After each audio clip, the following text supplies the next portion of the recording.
Films and fermentation, movies and inebriation. With films and fermentation, comedy mixed with tasty libation. Films and fermentation, with Leo, Batman, and Mike.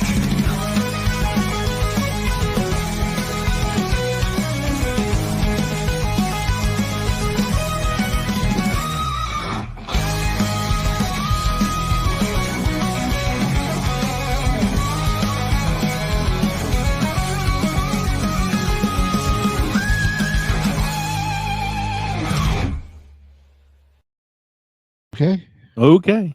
Hey, everybody. Welcome to Films and Fermentation. Tonight is episode 208. We're going to be looking at our favorite high school movies or high school related films.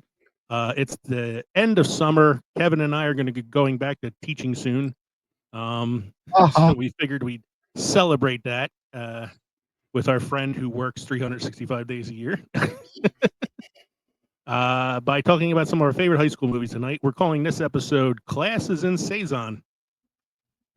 Get it? It's a pun.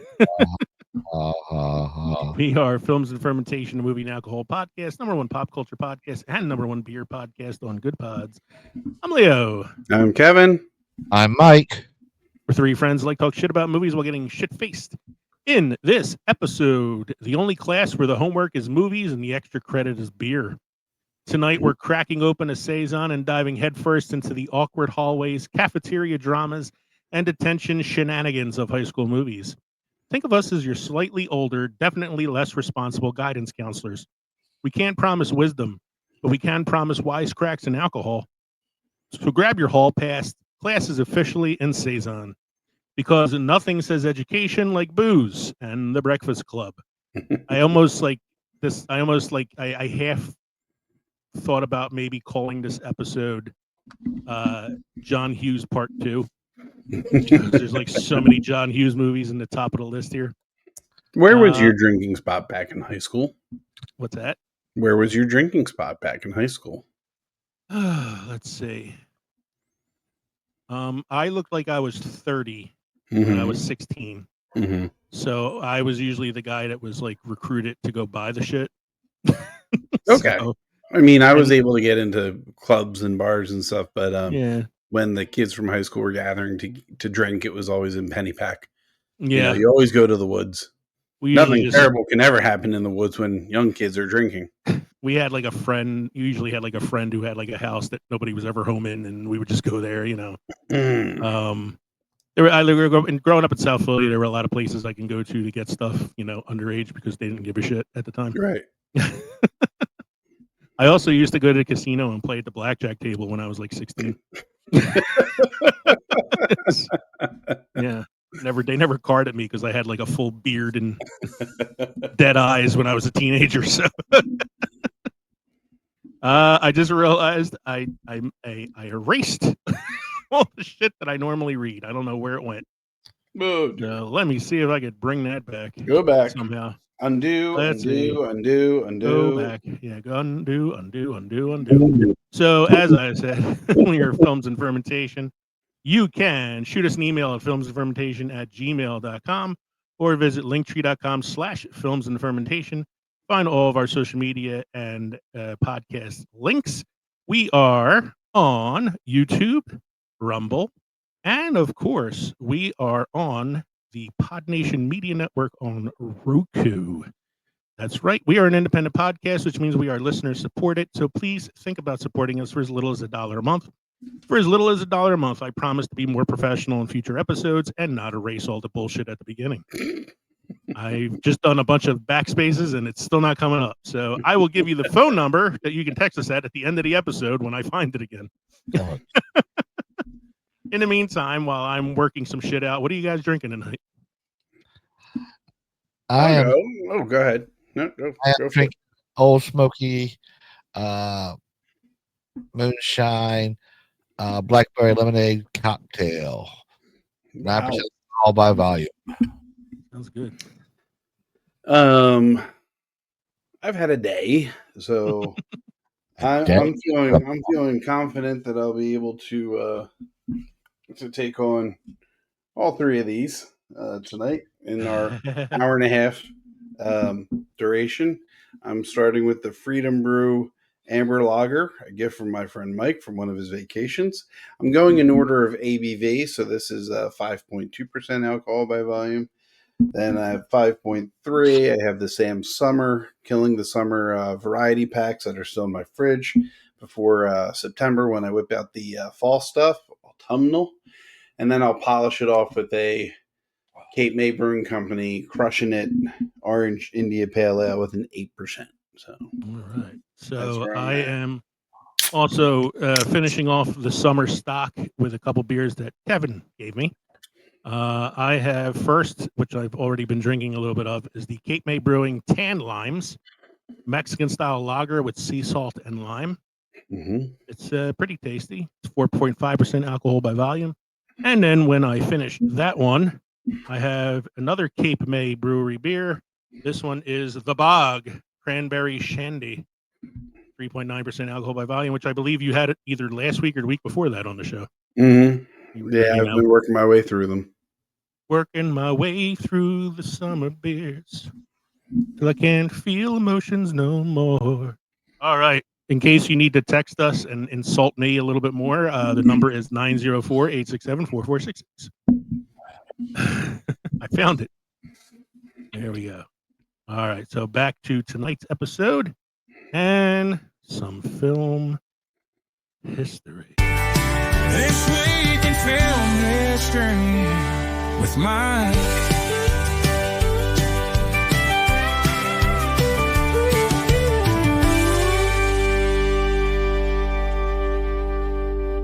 This week in film history with Mike. In 1938, You Can't Take It With You. You Can't Take It With You, from the play by George S. Kaufman and Moss Hart, directed by Frank Capra, and starring James Stewart and Jean Arthur, premieres Best Picture 1939. Nice. I wonder how many plays Capra had made into movies. I know he did Arsenic and Old Lace and You Can't Take It With You. I wonder how many, though. I'd be interested in finding out. I mean, I know Capra was the director of the Christmas movie I have never seen that everybody else has. Yes, I don't know if that was a play, though. I don't believe that was a play beforehand. No, it's something I have to look up and see. I know his name has become a terminology in filmmaking where they refer to things as Capra-esque when it has, like, you know, movies that are similar to like his style. Mm-hmm. Oh, next one's interesting. Go ahead, Mike. 1942, Walt Disney's animated movie Bambi, based on the book by Felix Salten, is released. And released recently, the Twisted Childhood Universe film Bambi: The Reckoning is now available on streaming. Ridiculous. Don't knock it till you tried it, sir. It's just going back to they have no new ideas. They just want to screw with everything else. Well, they're screwing with it because Disney let the copyright go out of print, and now they can make all these twisted ass movies. So you get Blood and Honey and Blood and Honey 2 and Bambi: The Reckoning, and later this year, Peter Pan's Neverland Nightmare is coming out. What's next, sir? Yes, it is true. Hollywood has no original ideas anymore. Or morals. Mm-mm. In 1946, premiere of The Big Sleep, directed by Howard Hawks, and starring Humphrey Bogart and Philip Marlowe and Lauren Bacall. Big Sleep. That's what I usually refer to as Katie's Friday in the Saturday morning. Again, my knowledge of movies prior to 1960 is not great, so there are a lot of films I haven't seen. I haven't seen the next one. 1985 film adaptation of John Pilmer. Yeah, I think it's Pilmer. Yeah. Stage drama, Agnes God, directed by Norman Jewison, and starring Meg Tilly and Bancroft and Jane Fonda, premieres I have seen it. I can't tell you what it's about. It's about Agnes of God. Well, it's been a long time. I remember watching it because I was intrigued by the title of the film. But it's one of those like titles that really Mm-hmm. doesn't like. How lend old itself. could Meg Tilly have been when this came out? This 85? was possibly her Her first movie. Okay. She's very young in it, so it's about a nun, Okay. Agnes of God. So it's a story of a nun. Jane Fonda is the main character in the film. Meg Tilly plays like a Yeah, Beck young. must have been pretty older. Yeah. Well, it was 85. She did Elephant Man in 1981. She wasn't like too old, probably like in her 50s. She the one married to Mel Brooks. Yeah, she was married to Mel Brooks. Meg Tilly was plays like a novitiate, young woman becoming a nun or whatever, and Jane Fonda is like her mentor. Like I don't remember much about it. I remember watching it because I thought, oh, that's a cool ass name, and then it wasn't really what I was expecting. Agnes of God. So it's about a nun. Come on, think about it. Yeah, it's about a nun, but you hear the name Agnes of God. I always thought it was going to be like a Greek. None of that, thing. none. Yeah, it wasn't the Flying Nun, like it wasn't the Sally Field movie. I have seen the next one though. Talk about your high school movies. Yeah.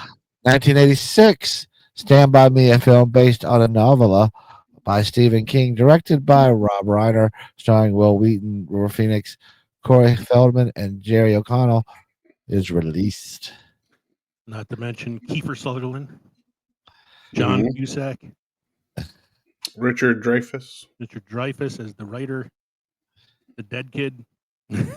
Yeah, well, they went with the four main characters. Yeah, for me. Yeah. I love Stand By Me. It's a movie I watch. I would say at least once every year I'll watch Stand By Me at some point. It's just a really. And you know what? I'm thinking out loud. I just realized we really got to zero in on Rob Reiner and look at some of his stuff because oh yeah, I'm just a fan. I don't give him enough credit. I don't think of him enough. As he's a got director. a very interesting career because he doesn't have like a directing style. I would say like you can pick out a Spielberg film, you can pick out a Ron Howard film because there's like things you see. Yeah. But his career is so all over the place because he does The Princess Bride, When Harry Met Sally, Stand By Me, and then a few years later he does A Few Good Men. It's like it's such a weird career. Yeah, that's a director career I'd love to do one day. Yeah. Yeah. And the last one, sir. Another high school movie for you. 1987, Dirty Dancing, a film directed by Emily Ardolino, and starring Patrick Swayze and Jennifer Grey, opens in the U.S. Yes, we'll also do a director's episode on Emil Ardolino at some point too. Has he done a lot? Because I have no idea. Oh, okay. I'm just making a joke. If you had asked me who directed Dirty Dancing, I could not tell you because I did not know it was Emil Ardolino. I'll look him up and see while you do your beer news. So that was our This Week in Film History. Now time for some beer news with Kevman.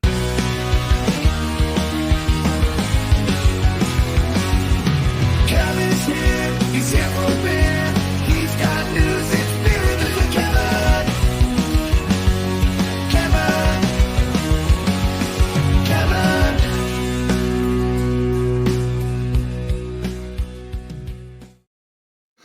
This is out of Minnesota, so you know it must be cold. Soft serve beer, the state fair's new frozen treat. An inside look at the ice cold innovation at West End Brews from the people behind Lulu's Public House.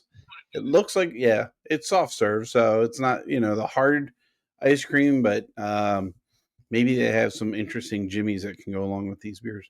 And that's right, I did say Jimmy's. Charlie Burrows has spent over 2 decades at the Minnesota State Fair trying to develop the next corn dog.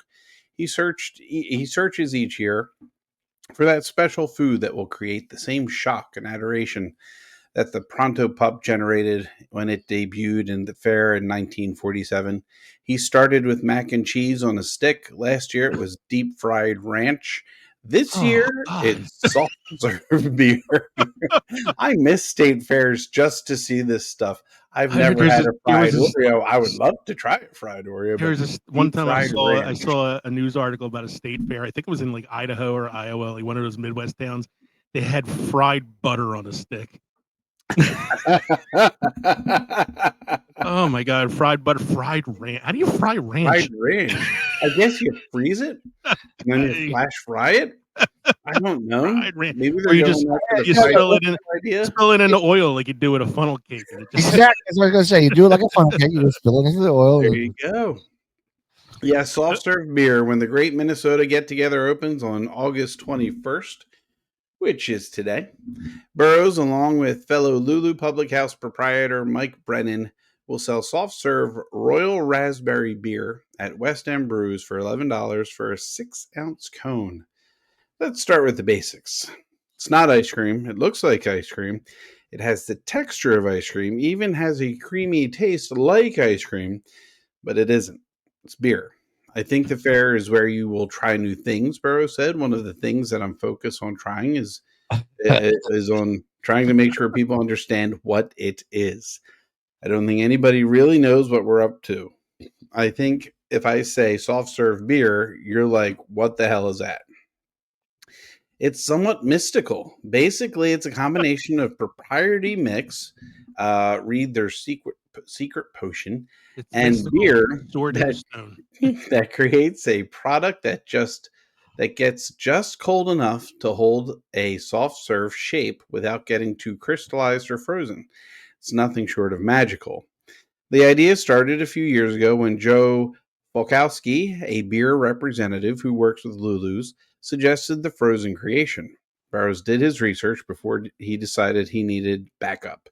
He left a voicemail with South St. Paul branch of Redco, a food service equipment distributor that sells Stolting, a Wisconsin-based brand with a renowned soft-serve machine. Okay, so this stuff goes through a machine. Redco vice president. Before it comes out your ass is soft serve shit. Most soft serve does come out of machine, guys. Come on. What's that? So most soft serve does come out of machines. I would figure as much, yeah. As soon as he heard Burroughs' name, he cut it off and returned the call. Of course, he wanted to work with the state fair's mad chef. His excitement doubled when he learned what Burroughs had in mind. Deere, along with Redco president, whom Burroughs refers to as a professor, developed the stabilizers and additives that would make it a frozen libation possibility. What followed was a process of trial and error, and of course, a lot of taste tests. This is just a really unique and fun thing for us to work on. These guys keep saying, "Oh yeah, we've got to come in again. We're sorry." I'm like, "Do we do this every day?" I'll start my day at 7:30 here with frozen beer. They go on about the process, control of the equipment. The machine itself is remarkable. And that's all left now all that's left now is to unleash the creation at the state fair. Sometimes when I have high expectations, I get low results. Sometimes I'll have low expectations and have high results. It's unpredictable. I do think once people try it, they'll go, this is neat. It's a hot summer day and you want a beer, right? Well, have an ice cream cone. So I thought that was interesting. I would try that. That seems like a fun summer treat. You know, when I'm sitting at home with my bowl of ice cream and my can of beer next to me, I think, God, these were only mixed together. Liar! Forecast calls for 100% chance of beer. WRAL Fainting Goat Brewing team up for Weather Alert Day Ale. So starting today, Fainting Goat Brewing in Fuquay, Varina. Hey, what's your language? Launch Weather Alert Day beer. The weather is known for odd twists. Well, it's not often that all weather is teamed. All that a weather team is asked for about collaborating on a beer with a local brewery. Tim Reichert, Fainting Goat Brewing Company, did just that a few months back. On Thursday, Fainting Goat Brewing will launch Weather Alert Day beer. The Hurricane Blonde Ale is a collaboration between the brewery and the WRAL Severe Weather. WRAL meteorologist Chris Michaels will be among the first to get a taste. As he joins the lineup for Pint Night. The beer and collaboration go far beyond just a brew. It's just part of something much bigger. Fainting Goat Brewing Company will join other breweries at Hops for Hope, an event being held September 13th, 2025 from 2 till 6 in North Hills Midtown Park. The event is in its 10th year benefits Children's Flight for Hope, an organization that provides commercial flights for children undergoing medical treatment. Each team participating in the event has a $10,000 goal to meet to put towards Children's Flight for Hope. They will also one of those be beers that sounds like I would try it based on a name, because something like Fainting Goat would really catch my attention. Yeah. I'm sorry, gentlemen. I didn't even tell you where this was out of. And that's because I don't know where it's out of. So I thought you said at the beginning, wasn't it like "Go fuck yourself, Arkansas" or something like that? It was something with it sounds about right. Yeah, like Lord Farquaad's castle or something. Yeah. I told you to watch your language. North Carolina. There you go. All right. There you go. All right, There you go. All right. I have 2 very quick updates this week. Movie updates with Leo. Movie updates with Leo. Movie updates with Leo. Movie updates Leo. I haven't got to use my music in a while.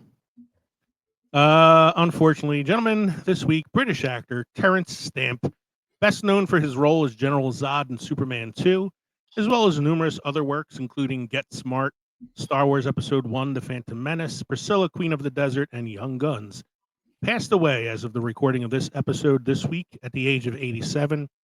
His cause of death has been undisclosed at this time. I'm going to guess old age. What'd you say, Mike? I'm going to guess old age. I'm assuming it's probably something like the family just doesn't want to disclose it. But HBO made my day today. I was watching Nolan, and we had from Superman 78 all the way up to Superman Returns. When around Megan came home, so I had to stop watching TV. But I was able to share with him Superman 78 and Superman 2, and we kind of lingered through Superman 3. I apologized numerous times. We completely turned off Superman 4. And we came back for Superman Returns because, despite the criticism, I don't think it was the worst Superman there. Yeah. So, I've been meaning to ask you what you thought of the new Superman.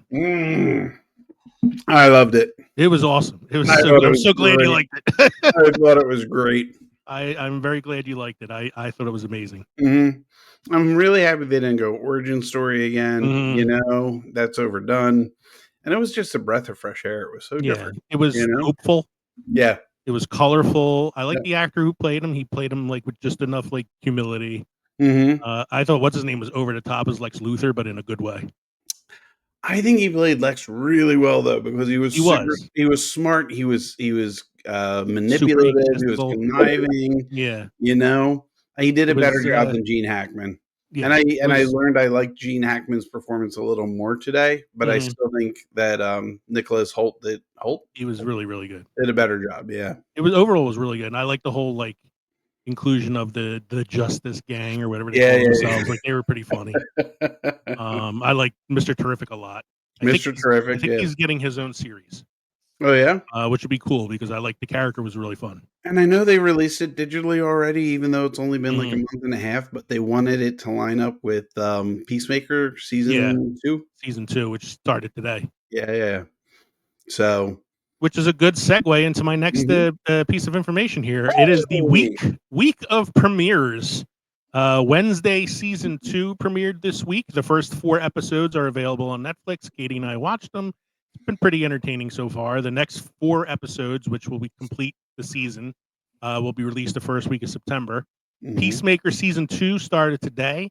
I really like Peacemaker season 1, so I'm looking forward Mhm. to checking this one out. Twisted Metal season 2 started a couple weeks ago. I am caught up on the season. There's still 4 more episodes to go. It's been really entertaining so far.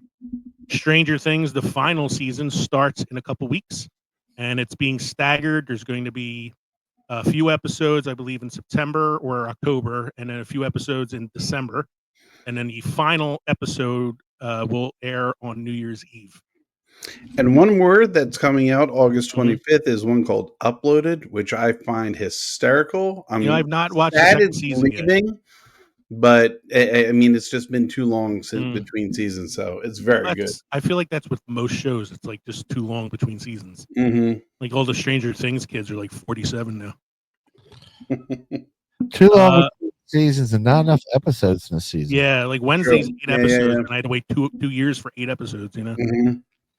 The last thing I have here is Resident Alien with Alan Tudyk. Just finished its final season. I watched it. It was probably the best season so far, Okay. and had a very, very nice like ending that really tied the show together. So, like, going off of what Mike said, it's been so long since the last Mm-hmm. season. I feel I either need to rewatch the last season or they need to do like an in-depth recap or something, you know? They do a pretty good job of recapping what you need to know each episode. Okay. So like each episode, it not only recaps the previous episode, but kind of recaps info from the previous seasons that you need to know too. Okay. So it ended up being like a really good season. Alan Tudyk is amazing as always, and just some really funny gags and a very, very good finale that actually leaves it open if they ever get picked up by another studio or they decide to do like a movie or something. Like it could easily work. Like Serenity. Like Serenity, yes. That's Alan Tudyk's thing. And then I have one more piece that I didn't have on here, but I decided to add. I looked up the career of Emil Ardolino because I was curious to see what else this guy directed. He mostly did TV movies until 1987, when his first major directing was Dirty Dancing. From there, he directed Chances Are, 3 Men and a Little Lady, Sister Act in 1992.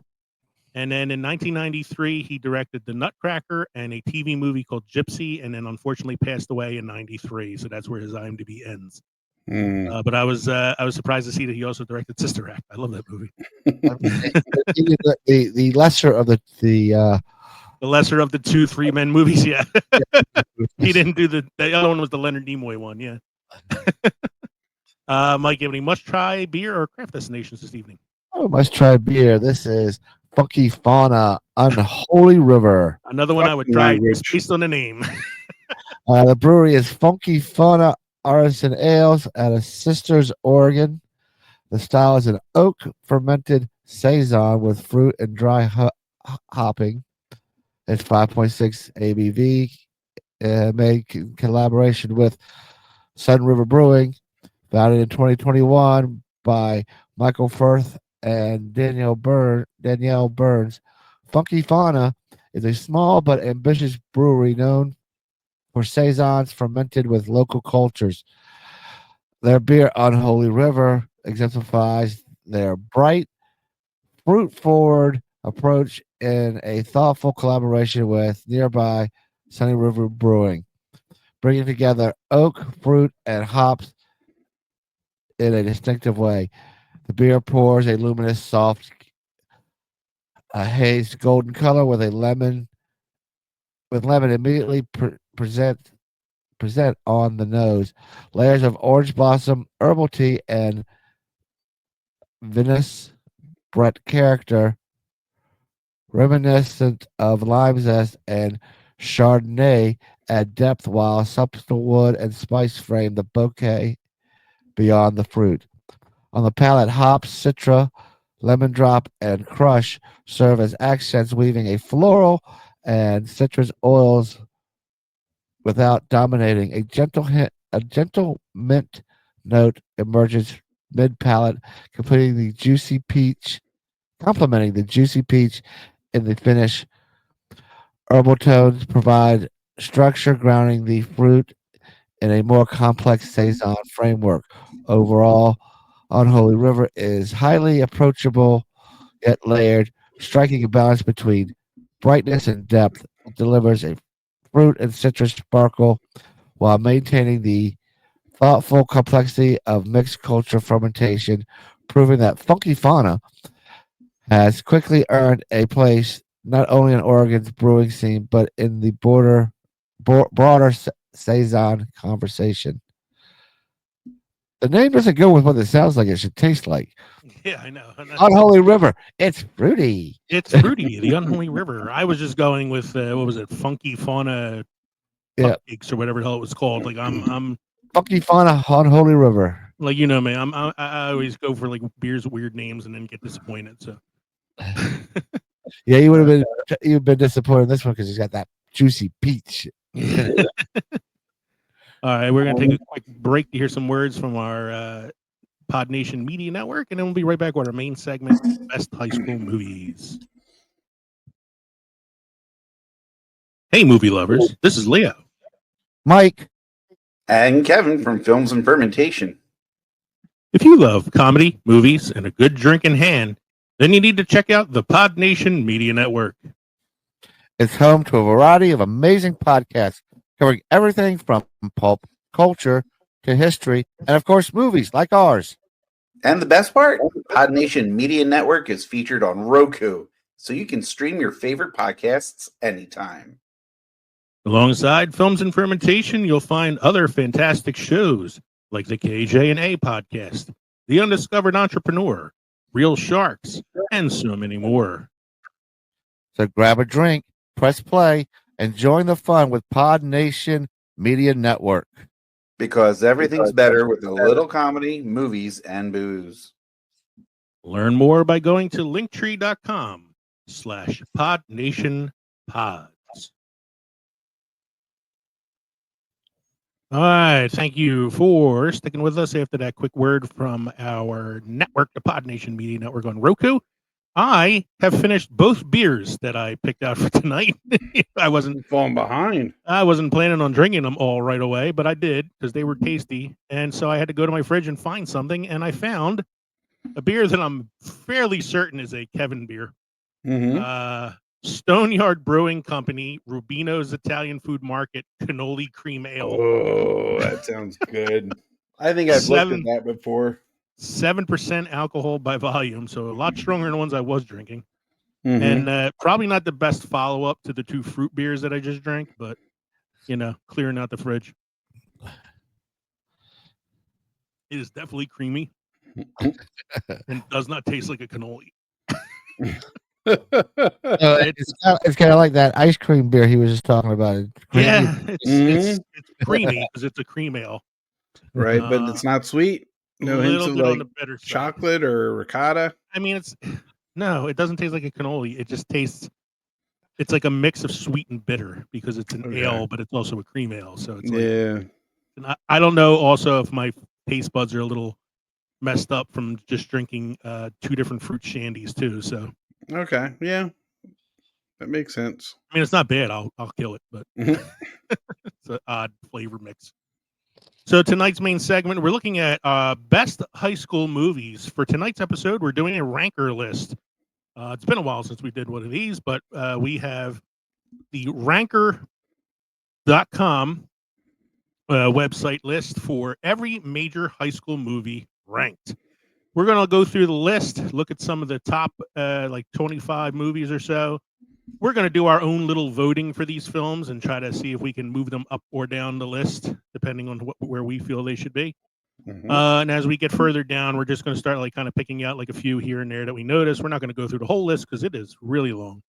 We're just going to talk about some of these films, if we've seen them or not, where we think they should be on the list, etc. And remember, if you disagree with us or agree with us or have comments or anything else you'd like to say about this episode, make sure you send us a message either through email at our text message line or on any of our social media sites. So, number 1 on the ranker list, 5 high school students from different walks of life endure a Saturday detention under a power-hungry principal. Its disparate group includes John, Claire, Allison, Brian, and Andrew, all stereotypes of high school students, each having a chance to tell their story, making the others see them differently. And even when the day ends, they question whether school will ever be the same. We are, of course, talking about The Breakfast Club, Again. a movie we've already talked about last week on our John Hughes Yeah. episode. This is why I said this is like John Hughes Part 2. I have no problem with this being number 1.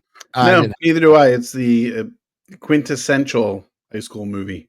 Yes, it is. You know, As we said last week, the archetype of high school students. Mhm. So here's a question I got for you two. Which archetype do you relate to the most? Or I'll even go further. Which one do you relate to the most when you were that age, and which one do you rate the most now? Oh, I'm definitely the rebel. Now or before? No. I'm Molly Ringwald. Yeah. I was a pretty little princess.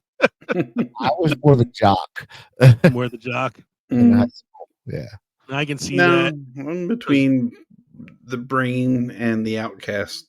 So I was saying the same. I was thinking the same thing. Like I was either Anthony Michael Hall or Ali Sheedy. yeah. I was like, Yeah, but I was more. I related more to the jock, but mhm. I was the guy that was friends with every one of those. Mm. Yeah, I had a pretty wide group of friends. Like I don't think I was as much of an outcast as Ali Sheedy, but I was like a nerd. I had tried out for things in sports like the baseball team and made it close, but never got on it. But I was in band, I was in the marching band, you know. I liked comics, I liked sci-fi. How they re-released Star Wars, and I was like, look, the new toys even look like the old toys, you know? Same here. I played football, but I was playing Dungeons and Dragons. I was in the band for a while. I played football in high school, but I would go nowhere near saying I was a jock. As I was not the most athletic person, and I was okay player. So, but I also did the school plays, and I did, the yearbook and the newspaper and all that shit. So we were the cool nerds. Well, yeah. Who do you relate to now? For me, it's the principal. As somebody who's in education for the last 26 years. I have no idea. I feel now I'm more the rebel at the time.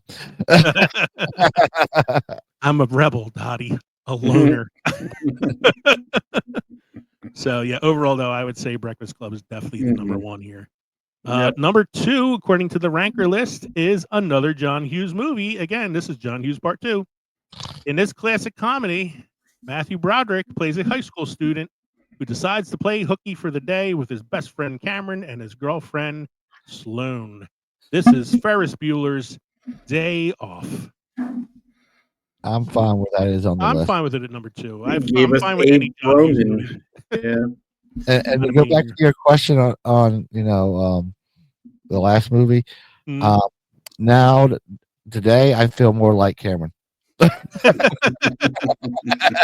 Just a constant state of dread. You wake up with a dark cloud over your head every morning. Pretty much. Was in Egypt's land. Let my Cameron go. I love the scene where he's laying in bed and he's like, I'm dying. I'm dying. And then the phone rings and Ferris goes, you're not dying. You just don't know what else to do today. So, yeah, we've talked a lot about Ferris last week in the John Hughes episode. We've talked about it before. It's not one we haven't talked about. So I would say number 2 is definitely a good place for this one. Yeah. Let's see. Number 3 on the list, an iconic 80s coming-of-age film. Teenage life is under the microscope amidst Southern California's sun-soaked malls and high schools. We follow a group of students as they navigate adolescent adventures. This movie stars Jennifer Jason Leigh, a very young and very hot Phoebe Cates, Judge Reinhold, and a very young Sean Penn. This movie is called Fast Times at Ridgemont High. I like what this one is like too. Yeah, I think this is a good. So No, far, so like far the top three. yeah, top mean three it, are you pretty know? good. Like Yeah. as far as like ranker lists have gone in the past, like Mhm. this is one of the better ones. No, A I movie agree. that I actually rewatched recently because it was being featured on another podcast, and I was like, man, I haven't watched this in a long time, and Mhm.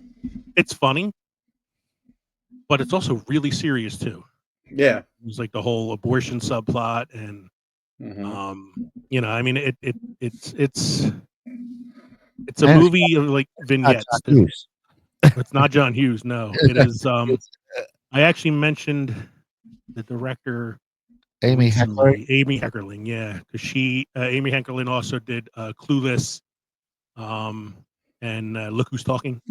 It's an Amy Heckerling film, so like, she's a director I like.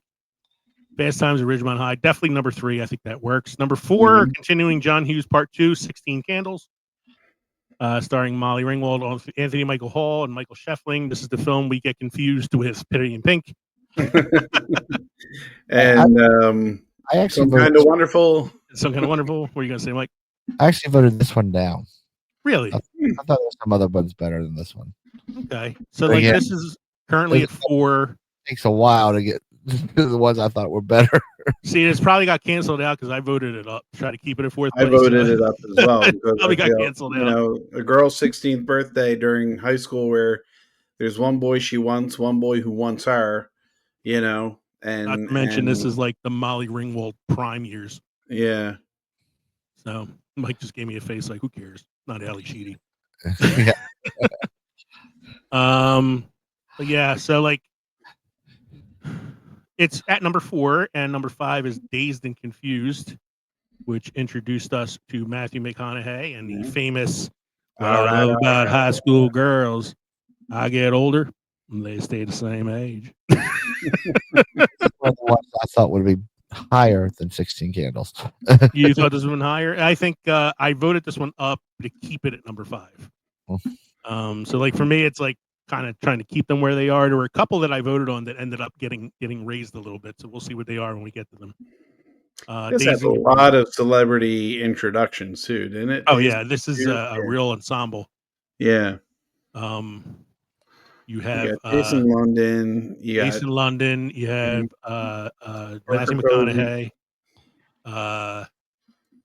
What's her name? Um, Mila Jovovich is in this, Yeah. I believe. Yeah. Parker Ben Posey. Affleck. Um, Yeah, Parker Posey. Yeah. Renee Zellweger's in this, even though she's Mhm. not credited, I don't think. Very Joey small Lauren role. Adams. hmm Yeah. Who I would often confuse with Renee Zellweger early in her careers. Mhm. So yeah, it's a real ensemble cast. It's a Richard Linklater film. It's a good movie. One I've seen this one in a while. One I probably have to like revisit at some point. Number 6 is Clueless. This is prime Alicia Silverstone. Mhm. This is also an Amy Heckerling directed film.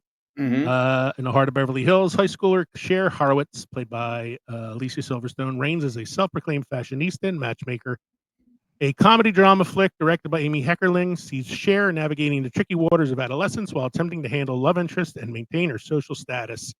The movie introduced us to the one and only Paul Rudd. Yes, it did. I like this movie. I know it's far fetched high school, but Mhm. it's still the whole thing takes place in high school. I like that it's a good adaptation of a Emma. You know, Mhm. it was funny from beginning to end. Good movie, and Yeah. again, Also it's featured the mighty Boss Tones. yes, and it's directed by somebody who directed another movie on this list already, Fast Times at Mhm. Ridgemont High. Bless you. It's a good movie. I thought there's some others on this list that should be higher than that one. Yeah, I will say I voted this down, but not because I didn't like the film, but like Mike said, I Mhm. think there's a couple that should be higher than it. Like So number we'll see. Like number 7, I voted this one down. I feel like this one Mhm. Yeah. should be lower than some other Definitely. ones. Number 7 is Mean Girls. I know this has a really, really heavy following. Tina Fey wrote the film and co-stars in it. Stars Lindsay Lohan. It stars Rachel McAdams, Mhm. Lacey Chabert. It's I mean, it's a fun movie. I understand why it appeals to so many people. It's just not my kind of high school comedy. So I did vote this one down. Yeah. Because I felt like number 8 should have been higher, but it's not. That's According to this. definitely 8. I'm gonna.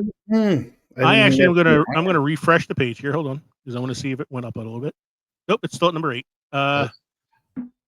You sure about that? Yeah. You sure about that? I mean, when I refresh it, it was still at number 8. I'm gonna refresh it again. This is where this becomes fun. Oh my god, it went to number 9, 10. What the hell happened? Pretty Pinky's now number 8. Wow. A lot of. The high school doesn't play a part. The high school doesn't play a part. Yes, it does. In American It Pie. doesn't. Yes, it does. One time at band camp? The bet that they all have. Well, that's band It's camp. about That's prom. Hey, wait a minute. It's about It's high like- school they students not- making High the school bet to doesn't lose their play a virginity part. before the end of high school. Yeah. It's a high school movie. All right. What movie are you I thinking of? no, I just don't think it deserves to be, above, say, Clueless. Okay. Well, let's look at the re-ranked list now because it has changed. Number 8 now is Pretty in Pink, Mm-hmm. the movie that we constantly confuse with 16 Candles, Mm-hmm. which we talked about a little bit on our John Hughes episode last week because John Hughes Part 2 is continuing on this list. Yeah, but this says it's directed by Howard Dutch. It's written by John Hughes. Oh, it's written by Yeah, it was written by so this was on the list of like movies he wrote but not directed. Number 9, I had voted this up earlier, and I'm glad I did because it was at 11 before, and then it went up to 10, and now it's at 9. I voted this one up too. It should be actually higher than 9. It should be higher than 9. Dead Poet Society with Robin Williams, Robert Sean Leonard, and Ethan Hawke. A movie that another movie I watch probably once a year. I would say this one should be higher than Clueless. I would agree. I agree. I Should would be in agree. the top. No, I agree.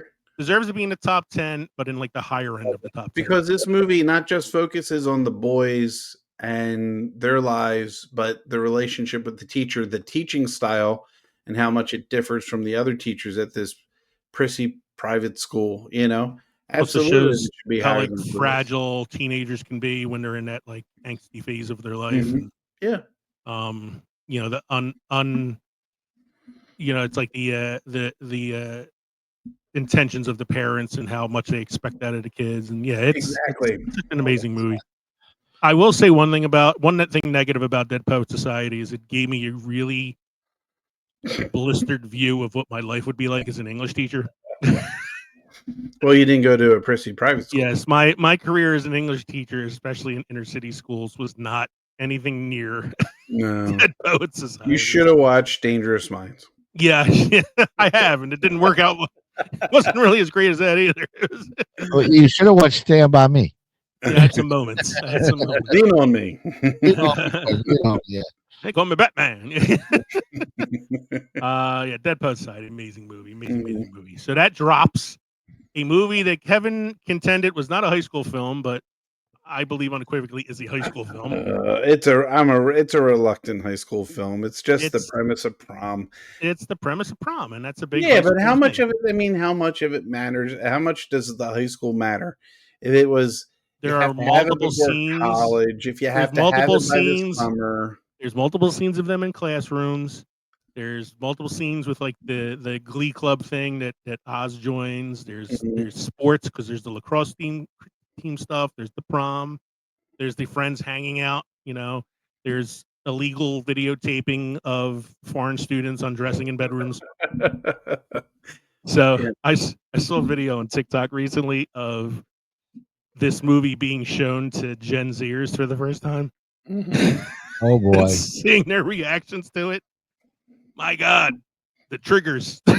There's so many triggers. So many kids are like, "This is unbelievable. This is a movie. They made this." I'm like, "Yeah, welcome to the '90s." The kicker for this, man, was that when this came out, like broadcasting to the entire school on a webcam was so far fetched, so impossible to do when this came out in '99.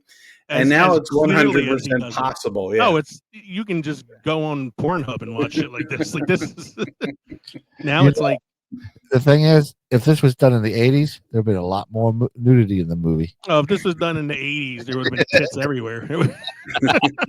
Like Porky's. Like Porky's. The Should have 80s been higher movies on used the to just damn list. the 80s movies used to just shove in nudity for the sake of having nudity in the film. It was like kind of a requirement in the 80s. Yes. It's It like was that like scene from Airplane where Yeah. it just happened. Yeah, they walk by the X-ray machine and you just see tits. That's it. Because you could get a PG rating without seeing tits in the 80s. Yeah, Mm. they had to create the PG-13 just for that. American Pie. Number 11 on the list. Personally, I think this should be higher. This is another good example of like high school, especially in the 2000s. This is Jonah Hill, Michael Cera, and Christopher Mintz-Plasse, who did Superbad, a Judd Yep. Apatow film.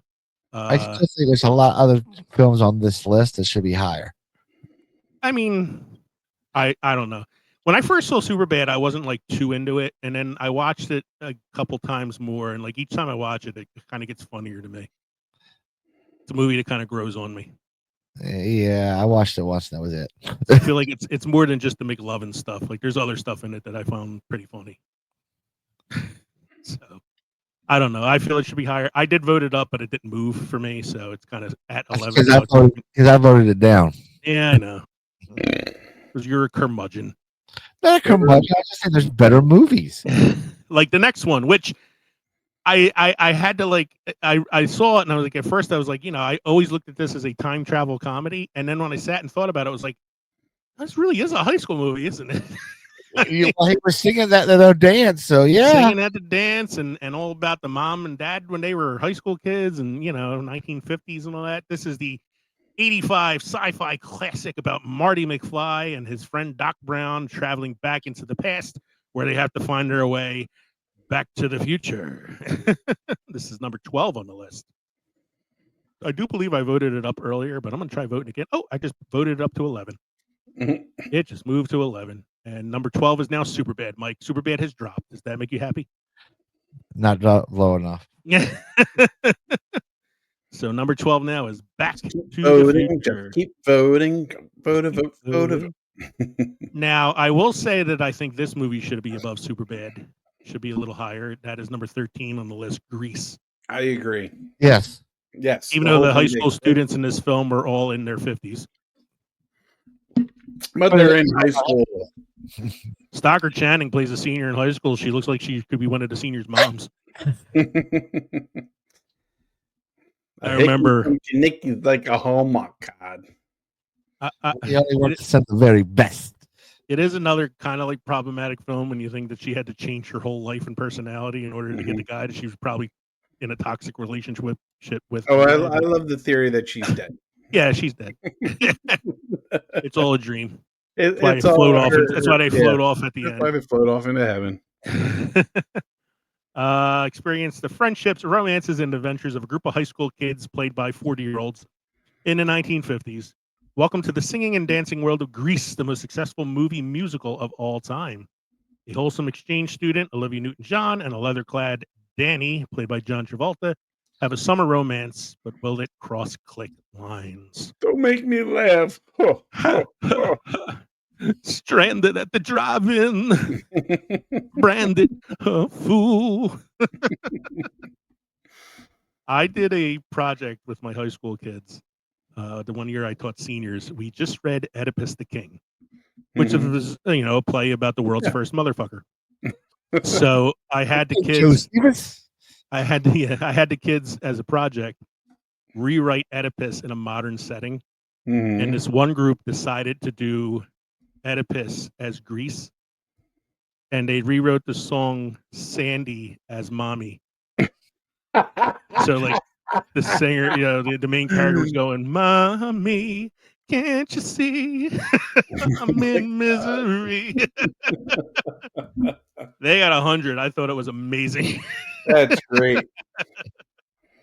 High school kids. So number 14 on the list. I actually think this one should be higher. I would put this one higher than Superbad. I think it should be higher as well. Mike saying no. 10 Things I Hate About You. No. You guys put all the comedy ones at the top, and none of the serious ones.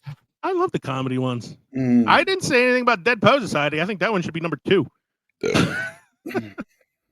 And even though Breakfast Club has some funny moments, it is sort of a drama. And I said that should be number one. I have Dazed and Confused high on my list. That's not a comedy. I don't know. I mean, I think this all centers around high school. It's very much a high school film. I love Shakespeare too, and it's an adaptation of a Shakespeare play. It's The Taming of the Shrew. The movie is 10 Things I Hate About You, a modern-day Shakespeare twist, starring Julia Stiles, Joey Gordon-Levitt, and the dreamiest of dreamies, Heath Ledger. Oh, I thought you were going to say Larissa Arlen. She's cute, man, but she is nowhere near as dreamy as Heath Ledger is in this movie. I am straight and narrow, man, when it comes to my sexual leanings, but I am gay for Heath Ledger in this film, man. Especially the scene where he sings. So dreamy. I like this movie. I mean, this is one of my wife's favorite go-to films, so I've seen it a lot. I think it's probably why it's a little higher on my list, is because I'm just so familiar with it. But I can name 3 movies that should be in at least the top 20. They're not even the top 25 on this list. I'm sure I can do that too. I'm not saying this is number 1. I'm just feel like it should be higher to 14. I will put it above Superbad if that makes you happy. Number 15 on the list. I kind of feel like this one is right where it should be. Yeah. Even though it's John Hughes Part 2, it is Weird Science, a movie that I have particular fondness for, even though it doesn't really hold up well nowadays. I think 16 should be above it. You think 16 should be above it? I agree with that. I definitely agree with that. Well. Now, you want to say, I'm not going to vote comedies above, but I will definitely agree with that one, man. I actually have a Weird Science thing here, number 15. My wife's aunt, Angie, wrote to us on Instagram, Weird Science is a movie we still quote. My dad always says, hey, dudes, like the pile of flaming crap. It cracks me up. I was like, yeah, I know. It's one of my favorite Hughes movies, too. But yeah, I think American Graffiti at 16 definitely should be above Weird Science. Oh, I voted it and it went up to 15. Look at that. So American Graffiti is now 15. Nicely done, sir. Nicely done. American Graffiti, aside from being a really good film, and the only movie that George Lucas has ever got a directing Oscar nomination for, it is also one of the best soundtracks of all time. I love the soundtrack of this film. They got Wolfman Jack for the movie, which was Jack. great. Wolfman Jack. You got Richard Dreyfuss, Ron Howard, very, very young Harrison Ford in a very small role in the film. Great movie. Great movie. And then Weird Science is now at 16, and you can hear us talk about that on our previous episode about John Hughes films. Number 17. This was an interesting one. I didn't think about this one until I saw it on the list, and I'm like, yeah, I guess it's a high school film. I love the movie. I don't know if I would put it this high on the list in terms of high school films. So it's number 17 is Spider-Man Homecoming. Now, this is the first of the Tom Holland Spider-Man films. So it does spend some time in high school with him. But he's in high school all the way up to No Way Home. You know, he's in high school in Infinity War. Yeah. He's on the school bus on this field trip. Yeah, it's like, but I don't. It's a kid. Yeah, he's supposed to be a kid. I don't look at it as a high school movie. No, I wouldn't say it should be this high. I agree. I don't think it should be this high. I do see it as a high school movie. The whole debate or trivia team and detention, and but yeah. I mean, that being said, I love the Tom Holland Spider-Man films. I'm not knocking him or the movies. I just don't feel, in terms of high school. Why do you hate Tom Holland and the Spider-Man movies so much? Just kidding. I just don't think it should be that high on the list. I don't think it should be that high either. Next one is higher than the next one, though. Next one. Oh yeah, I voted the next one down. So I voted it down, even though I like the movie and I've seen it a number of times, and I do find its quirkiness appealing. I don't know if I would put it high on a high school movie, even though it is a high school movie. It definitely is a high school movie. I just feel like it's so niche and indie and such an acquired taste. It's Napoleon Dynamite. Kevin loves this film because his brother-in-law You? did the whole You? dance at. Mhm. His brother-in-law did the entire dance at his cousin Mary Kate's wedding. Yep. Vote for Pedro's shirt. Pedro's shirt and everything. Still doesn't mean he thinks it should be He on the put list. all the effort into it. So Something I noticed about watching this recently was it's really like there's no plot. no. It's like an hour and a half of like skits, Random things. like random skits. Yeah. Dude, you caught some real good air with that. Not all of us date supermodels over the internet, you know. I don't know. I It's used been a to I could say at one point I kind of like felt for Napoleon because I was kind of a nerdy kid too. I wasn't that bad, but I had some nerdiness in me. But now I kind of feel for Uncle Rico because it's kind of like, yeah, man, when I was younger, I could throw that ball a quarter mile. Wishing for the glory days. Yeah, but I actually voted this down earlier, and it kind of like went down a point or two, but not like much.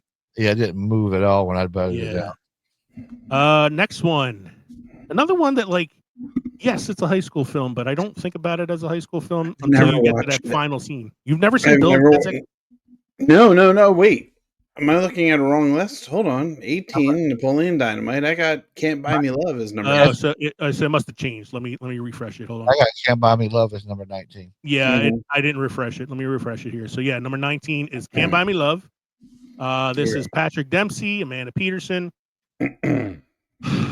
I saw this once, barely. Yeah, I don't think it should be in the top 20. I think somebody was like watching it sometime at somebody's house I was at, and I was just kind of like barely paying attention to it. I don't know. It's number 1 on the most underrated romance movies of the 80s, according to Ranker, and number 7 on best chick flicks of the 80s. Yes, I don't know if it shouldn't be above. Oh, I hit the down and it got voted down to number 23. So number 19 is now Porky's. Yes. Number 1 on Mike's list. No, not number 1 on my list, but when I got on here, it was like 21 or 22, and I voted it up to make it into the top 20. My God, there's so many fucking changes that just happened from that one vote. My entire 19, 20, 21, 22, 20 are all different than what they were before. So number 19 is now Porky's. To any Gen Zer who recently watched American Pie, if you think that was problematic, you should watch Porky's. Refresh again, gentlemen. Refresh again. Oh, we're refreshing it again. We got some more changes. I'm starting to get buzzed. I don't know if I can handle this. Throw Porky's down again. So let's see. So now we got, oh God, number 19 is Say Anything. Say Anything. John Cusack and Ione Skye. This is the you knocked Porky's out of the top 20. I know. Look at that. Jesus. Dick. All right. Let's stop voting for a second so we can kind of get through these next couple films with some stability. Say Anything, number 19. Yes. Say Anything, number. What? Did you vote something else again? No, I haven't voted. You told me not to. No voting for now. Let's wait till we get through like the next couple films. Mm-hmm. All right. Say Anything. John Cusack, Ione Skye. This is the old, holding the radio above the head thing, and I think I saw this once. As iconic as I know this movie is, it's she's a mess. Mm-hmm. He's a mess. I mean, when is John Cusack not a mess in his films? Yeah, that's true. 8 Men Out. Wait, doesn't he play Shoeless Joe? No, he does not. No. Shoeless Joe was DB Sweeney, Tom Holst, or Ray Liotta, depending on the film you're watching. Number 20. Again, I think of this as a sports movie first, so it didn't dawn on me that yes, this is a high school film. Yeah, and that is Remember the Titans with Denzel Washington, Will Patton, and Donald Faison. It's part of my film appreciation class. I love this movie. I saw this in the theater with Katie back when we were dating. This is a great football film. as well as a great high school film. It says it's based on a true story, but when you read some of the facts about the true story, it's very loosely based. It's very loosely based. I mean, Disney produced this film, so they make it look like the man cured racism. But there are some other things that happen in the real story. But it's a really good movie for what it is. Remember the Titans. If you like high school movies, if you like football movies, you got a good high school football movie here. And because we've been doing ranker votings, Bill and Ted's Excellent Adventure, which was originally number 19, is now number 21. This is the one I thought you said you never saw before. No, I've seen this. I've seen this numerous times. Since I voted before the show, I Yeah. voted this one down. I voted this one down too. I like Bill I and Ted's voted it Excellent down as Adventure. well. I like the movie for what it is. The high school portion is really only the end. Yeah, With just the presentation part, which apparently has to be in front of the entire school. Yes, apparently. You know? That's movies. That's how it works. That's how movie magic works. All we are is dust in the wind. Can't Buy Me Love has dropped to number 22, which is fine with me. Porky's has dropped to 23. Saying for anybody who found American Pie problematic, you ain't seen nothing yet if you haven't watched Porky's. Just the whole shower scene alone. Is that Kim Cattrall? Kim Cattrall Yes. was the coach, the cheerleading coach or whatever, and they called her Lassie because she would bark when she had sex. The shower scene was like the guys spying on the girls in the shower. She did Mannequin to kind of make up for this movie. I can identify these peckers. Really, Mannequin was it's the two coaches are like hysterical laughing when she says that, and he goes, "We could put up one of posters. Have you seen this tallywhacker?" Oh my God, Porky. I love Porky's. I was way too young the first time I saw Oh, it. yeah, hell yeah. I was like way too young. I think my dad was watching it with some friends, and I was like in the other room, like peeking around the corner, watching it from the kitchen. Number 24. Another one, like I forget that this is a high school movie. Yeah. I kind of forget. I wish this one was done in the 80s because there's a lot of flesh on those. I would love to see. Cruel Intentions. Although the women in this film probably would have been zygotes in the 80s. So, based on Dangerous Liaisons. So based on a very diabolical story about sexual conquest. Yeah. And then this is like the teeny bop version of it. Yeah. With Mike's all-time crush, Sarah Michelle Gellar, Reese Witherspoon, and Ryan Phillippe, who is just as pretty as the women in the film.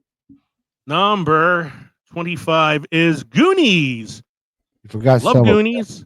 Love Goonies. We did a whole Goonies episode. This is not a high school movie. No. I cannot call this a high school movie. I can't say this is top 25 either. No, so I voted it down, and it just dropped to 27. I voted it down as well, so you want to refresh.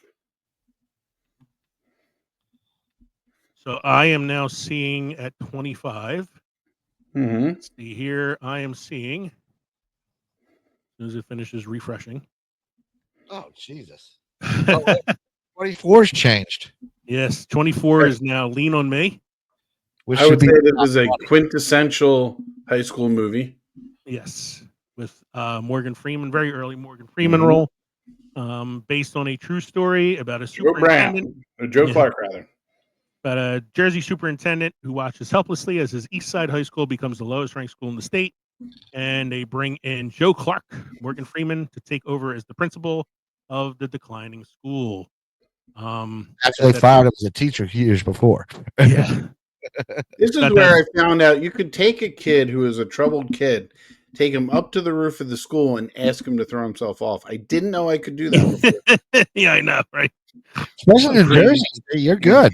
You used to call me Mr. Clark. Now you can call me Batman. This movie's crazy. Number 25 is Heathers. Winona Ryder, Christian Slater. About taking out a bunch of girls called Heather. Yep. I voted it down. Yeah, I kind of think like it's kind of like where it should be at 25. Cruel Intentions just dropped to 26. Goonies dropped to 27. Number 28 is Easy A with Emma Stone. Never saw that one. Good. It's a high school version of The Scarlet Letter. Right. And She will pretend to have done things with people for money. yeah, in order to help them get popular. Right.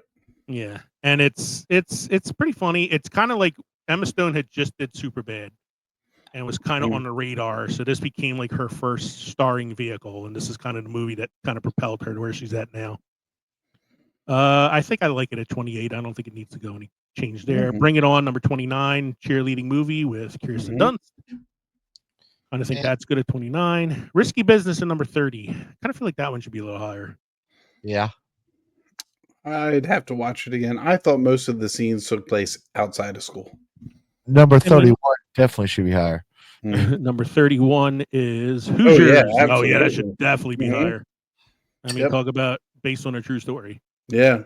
Hoosiers with Gene Hackman. So now we're just going to kind of like go through the list a little bit quicker because we are down to the. I'm just going to say something. There is one movie that's not at least in the top 50 that should be somewhere, and that's School Ties. School Ties. I don't remember seeing it on the list. I did not see it on the list at all. I didn't see it on the list. Yeah, School Ties. Yeah, that's a good one. So we should have Toy Soldiers on here too. Yeah, it's a high school movie.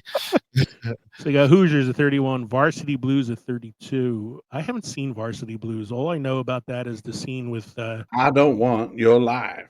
I only remember like there's the scene with what's her face who comes out wearing a whipped cream bikini. I don't remember the actor's name. Number 33, Summer School. I'm sorry. That should be higher. That should definitely be higher. Definitely. Summer School with Mark Harmon and Kirstie. Oh, I just voted it up to 31. There we go. Number 34, Wildcats with Goldie Hawn. I love that movie when I was a kid. Female football coach. I feel like this is a movie that time forgot. I think I did it.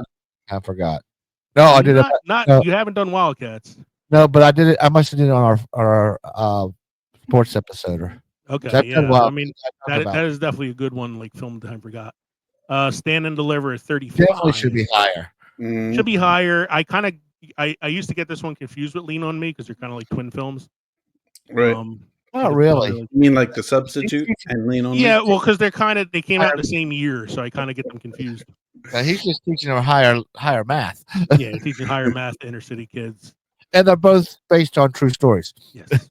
Young Lou Diamond Phillips. Lady Bird, number 36. I watched this once. It's a pretty good movie. I watched it because it's Saoirse Ronan and I love her. I think it's kind of where it should be though on this list. Scream, number 37. Yeah, it's about horror movies. Yeah, with teenagers. It's not a high school movie. I feel it's more a satire of horror films of slasher picks. Yeah, agreed. Freaky Friday, number 38. This is the Lindsay Lohan one. Take it or leave it. Mr. Holland's Opus. That should be higher. I kind of feel like it's okay where it is. Really? I don't think it's the best movie. I mean, Adrian's gonna beat you this weekend when I tell you. I'm sorry, he's kind of a dick, Mr. Holland. He's not really because he doesn't. I mean, it was supposed to be a temp gig. You know, he wasn't supposed to. And the whole thing is him transforming himself. But then there's the whole like he doesn't really like it, relate to the kid because he's his son because he's deaf and like it's just I don't know. There's a lot going on. There's a lot. He writes a song for the student in his class, Rowena. That and you just hate Richard Dreyfuss. Yeah, Richard Dreyfuss. He's basically playing himself. He's an ornery man. Don't Tell Mom the Babysitter's Dead at number 40. Kind of think that's okay. The Duff at number 41. I got The Duff at 40. The Duff is actually not a bad movie. It's Mae Whitman who was the little girl in Independence Day. She was the president's daughter. It's a cute movie. It's typical kind of high school film. I think it's good where it is, but it's an entertaining film. I Know What You Did Last Summer, number 42. Which that one was made in the 80s. horror movie. That's I don't know if definitely- you could. I don't know if Jennifer Love Hewitt could have been contained on screen. I don't call it. I don't consider this a high school film, though. I mean, I know they're high school students, but it's another slasher film to me. It's more. It's kind of like Scream, the satire to slasher films. Never Been Kissed, number 43. I have never seen this. This is Drew Barrymore. I know who's in it. I have never seen it. You're not missing it. Adventures in Babysitting. I don't know. I don't see that as a high school. I mean, yes, they're high school aged. None of them are in high school. It takes place over one night. And Yeah, I mean, I kind of feel like if you're going to call it a high school film, it's fine. Yeah. That Hey, where's Teen Wolf on this fucking list? I know. Yeah. I'm going down further now. Like I'm just scrolling down. We got License to Drive, Better Off Dead, Fame, Rebel Without a Cause, Hairspray. Hairspray should be higher. Hairspray That's should be high school. higher. Rebel Without a Cause should be higher. Pump Up the Volume, Scary Movie. Up the Edge volume. of 17. Edge of 17 is a That really good should movie. be higher. That should be higher. It's Haley Steinfeld. That's like Mhm. a movie I feel like hasn't gotten the attention it deserves. Mm-mm. Ghost World. This is a good movie. This is one of Scarlett Johansson's first roles. She's a kid in this film. About two high school girls that are kind of like outcast. Girl Next Door with Alicia Cuthbert. Incoming. Never saw this film. Res Bowl. Never saw that. Donnie Darko. I'm okay with that where it is. Mhm. Christine. 21 Jump Street. 17 again. 21 Jump Street should be higher. Girls Just Want to Have Fun. Book Smart. She's the Man. Private School. Yeah, like I don't see School Ties on here. I don't see Teen Wolf. Teen Wolf on here. We got Porky's 2 the next day. Mean Girls the musical. Oh Jesus. We got Drumline. That's a college film, not a high school film. Mhm. House Party with Kid and Play. Rushmore should be higher. We got a movie. There's a movie on here, number 78, Grandma's Boy. There is nothing Oh, high school about God, that film. no. There's absolutely nothing high school about that film. It's about a bunch of people working at a video game developer. Accepted as college. Except it is about high school students who make up a fake college. Orange County's college. We got Rushmore on here, which is early Wes Anderson film. That's about high school students. And the last one on here, The Perfect Score, My Tutor, Chronicle, Prom Date, High School Musical, Mike, number 84. Should be lower on the list. Accepted as a college film, High School High. Porky's Revenge is on here. Porky's Revenge is on here, but not Teen Wolf, Mm-hmm. not School Ties, and not Toy Soldiers. They have Meet the Spartans in the Kissing Booth too. And But Sky you know what High. I haven't seen? What? She's the Man. She's And the Man's on here. We just went Did we? by that one. Yeah. Hey, here's That one was that on there. here's one that should be higher. You know, Sky High. Sky High. I like Sky High. That has the word high school in the title. Mm-hmm. Most definitely be Superhero high. High School. Lisa Frankenstein, Private Lessons, Fame, Run the Race, The New Guy, New York Minute, Bottoms, Private Resort, The Binge, and the last one on the list, Bring It On Again.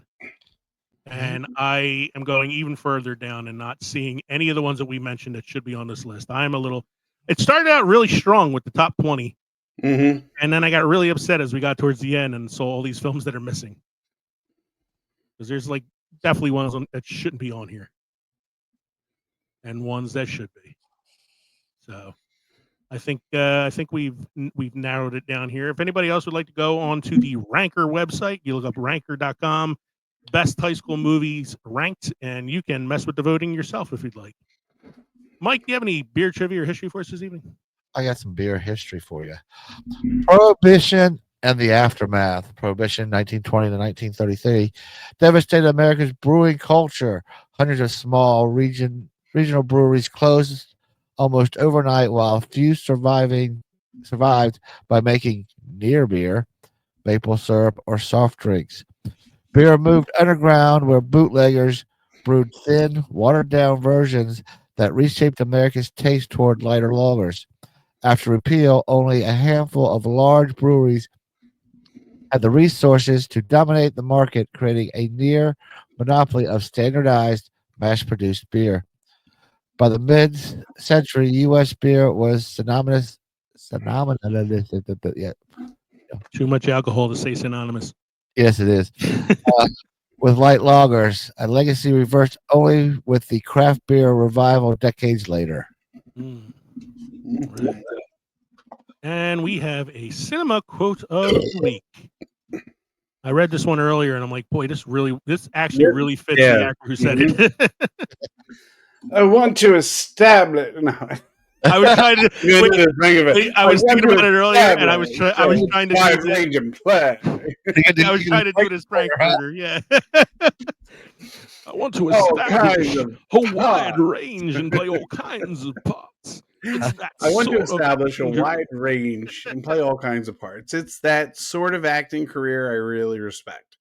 I like to turn a sharp left from whatever I've done before because it keeps me awake. That's why I want to be an actor. I don't want to play endless variations on one character. And that was from Mr. Tim Curry, man who's brought us Pennywise, yes, Blackbeard, Dr. Frankenfurter, the butler doctor, and Clue. Yeah, the butler and Clue, the doctor on the Red October. He also was the head warlock in Katie's favorite Halloween film, The Worst Witch. He was the devil in Legend. Legend. Yeah, he was the Cardinal in The Three Musketeers. That's right. Yeah, he was Cardinal Richelieu. Yeah, and not to mention he was sweet transvestite from transsexual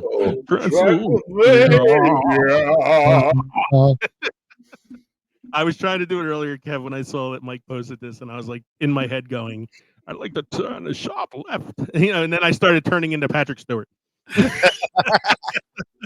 So I was like, I'm gonna stop. How are our drinks this evening? Mine's always good. I like the old smoky blackberry lemonade. So I do too. They're amazing. Very good. Very good. This is going to knock me on my ass. I had one more beer than I was originally planning tonight. I had the Tan Limes from Cape May. Very refreshing. I drank that one very quickly.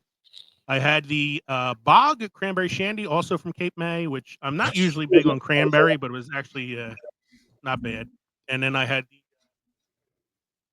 Cannoli Cream Ale from Stoneyard Brewing, which has gotten better as I've gotten deeper into the can.